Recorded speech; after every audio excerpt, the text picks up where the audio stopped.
So when it comes to baseball, everybody talks about practicing, constantly practicing, playing, and then practicing some more, constantly getting better, playing the game, improving every day. I say this too, but is there such thing as too much baseball? And if so, how much is too much baseball? I'm going to answer that question in this video and go over why it is so important to take a break from the game. So let's just get right into it. Welcome to Upswing Baseball, where we give you tips and drills to improve your baseball skills. So subscribe and hit the bell if you want to take your baseball skills to the next level. And let's just do this.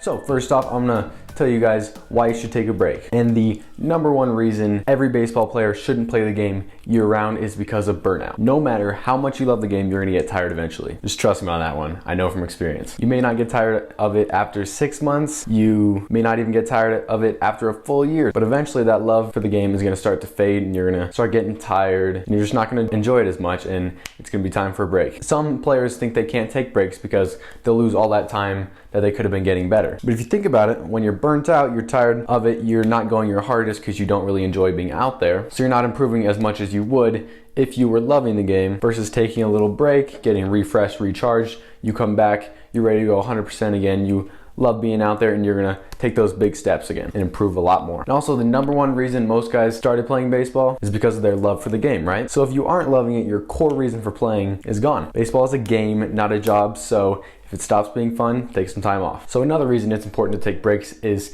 to rest your body, more specifically your arm. It's really, really good to take about a month off from throwing altogether at some point during the year. You gotta give your arm time to heal and recharge because after throwing so many baseballs day in and day out, it really takes a toll on it. Also, a break is a perfect time to get in the weight room and get stronger. You don't have to worry about your baseball schedule and being sore during practice. You can just put all your focus into getting those gains, you know? But next, moving on from that, since we're talking about taking breaks from baseball, we have got to talk about multi-sport athletes. And let me just start off with saying it is great to play multiple sports.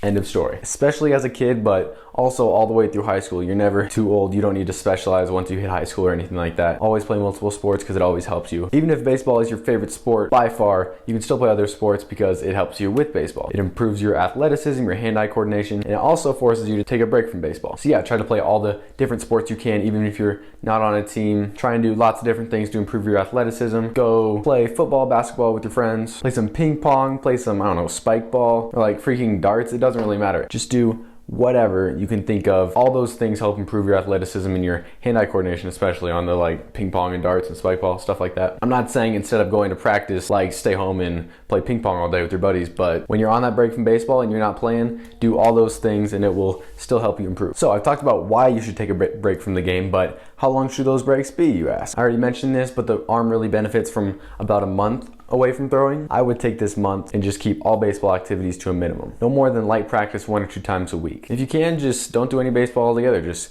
completely walk away, forget about it. But I get it if you feel like you need to stay sharp and get in the cages once a week or something like that, that's totally fine. So when can you take this break in the year? Most players start practicing indoors in January. So they're doing that like January, February, and then usually sometime in March you start the spring season. And then all spring and summer you're playing games, you're on your spring team. Maybe if you're in high school, playing for your high school team. So like March, April, May, and then you get done with the spring season, and then you go right into the summer season if you're doing that too. You play lots of games all summer, going June, July, August, and then August is where it starts to wind down for most players. It kind of varies, but some guys play fall ball, some guys might do just light practicing, and some guys start playing their other sports, those multi-sport athletes. Good job, boys. But whatever your fall schedule is, the fall is the ideal time to take a break from the game, like we've been talking about. So even if you are doing a fall season, that is hopefully over by like November, December, so take a month off sometime around then. Trust me, it's good for you.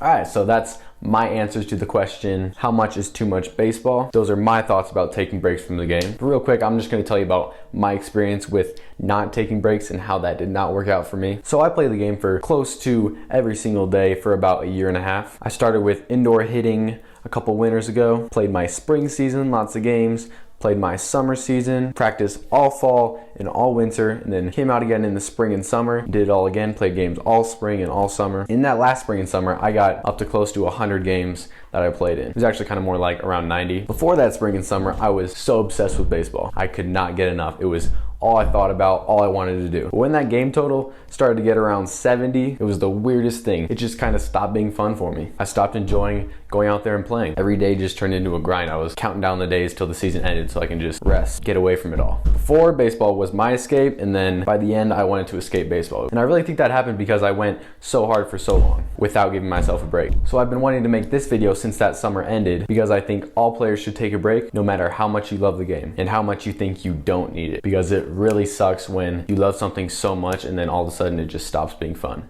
But that's all. Thanks for listening to my little story. Hope you enjoyed this video. If you did, I would really appreciate it if you liked and subscribed, and leave a comment down below if you have any baseball questions. I would love to answer those for you. And check out the description before you go too. There's a couple cool things down there. If you want to watch another one of my videos that YouTube recommends for you, I got one right down there. You should definitely check it out because YouTube knows what you like, and since YouTube recommended that, you'll probably like that one. So yeah, go click it. All right, thanks for watching. I will see you in the next video.